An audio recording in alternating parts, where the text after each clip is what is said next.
Agora vai, agora vai. Raios característicos ou também raios principais em alguns livros.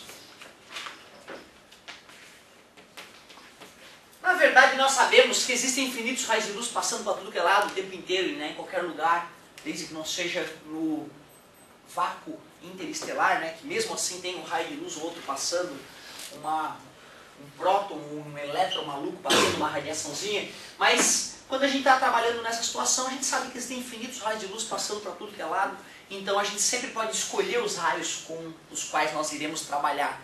E existem raios que se comportam de maneira muito interessante e muito bem comportada. Por isso a gente usa eles como referência. Por exemplo, o famoso raio que chega paralelo. Porém, nós já discutimos em sistemas ópticos que a luz que chega vem do... Não, a luz que chega vem do objeto. E a luz que sai vai formar a...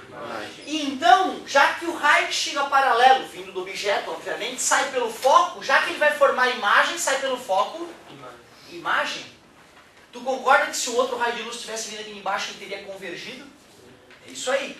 O raio que chega paralelo sai pelo foco, imagem, porque vai formar a imagem. Aí tem que fazer uma pontilhada, ó.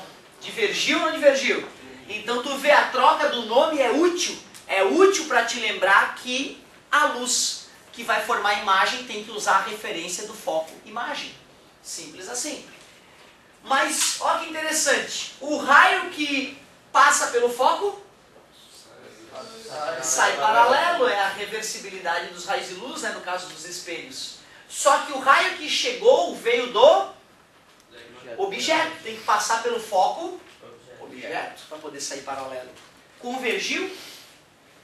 Sim, ó, se tivesse um outro raio, né, saindo do mesmo lugar, teria ficado paralelo, estava divergindo, ficou paralelo, foi uma convergência. O raio que atinge o vértice sai com o mesmo?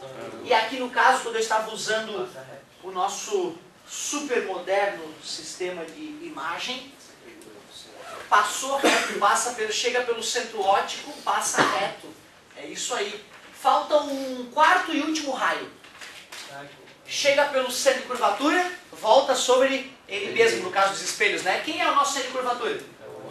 É o ponto principal. Aqui no caso, então, chega pelo ponto principal, sai pelo ponto principal, né? Chega pelo centro de curvatura, sai pelo centro de curvatura.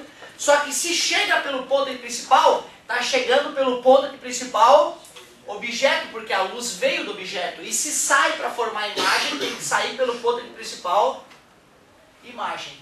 Esses são os 4 raios característicos para as lentes convergentes.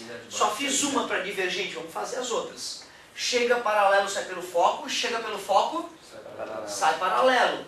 Aí, ó, para poder ver se chegou pelo foco objeto, eu tenho que te traçar uma pontilhada. Se a luz fosse chegar de forma que passaria pelo foco objeto, então sai paralelo. Ocorreu uma divergência. Outra, o raio que atinge o centro óptico passa reto.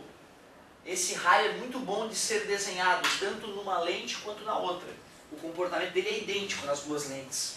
E finalmente, o raio que chega pelo ponto principal, sai pelo ponto principal. Para verificar que o raio chegou pelo ponto principal, objeto, já que ele vem do objeto, tem que tirar uma pontilhada até o ponto principal. Mais uma pontilhada até o outro ponto principal, para o raio poder ser refratado naquela direção. Chega pelo ponto principal, sai pelo ponto antiprincipal. Se chega, se for passar por um ponto ao chegar, tem que passar pelo ponto objeto, porque a luz que vem do objeto. Se for passar por algum ponto ao sair, tem que passar pelo ponto imagem, porque a luz que sai vai formar a imagem. Faz sentido? Tem que ser, faz todo sentido. É isso aí. Agora que nós conhecemos os raios característicos, eu posso fazer a determinação da imagem, tipo aquela que eu comecei a fazer na lousa digital, né? Eu vou fazer os 5 casos para as lentes convergentes e um caso para a lente divergente. Vamos fazer então o estudo gráfico da imagem formada por lente esférica.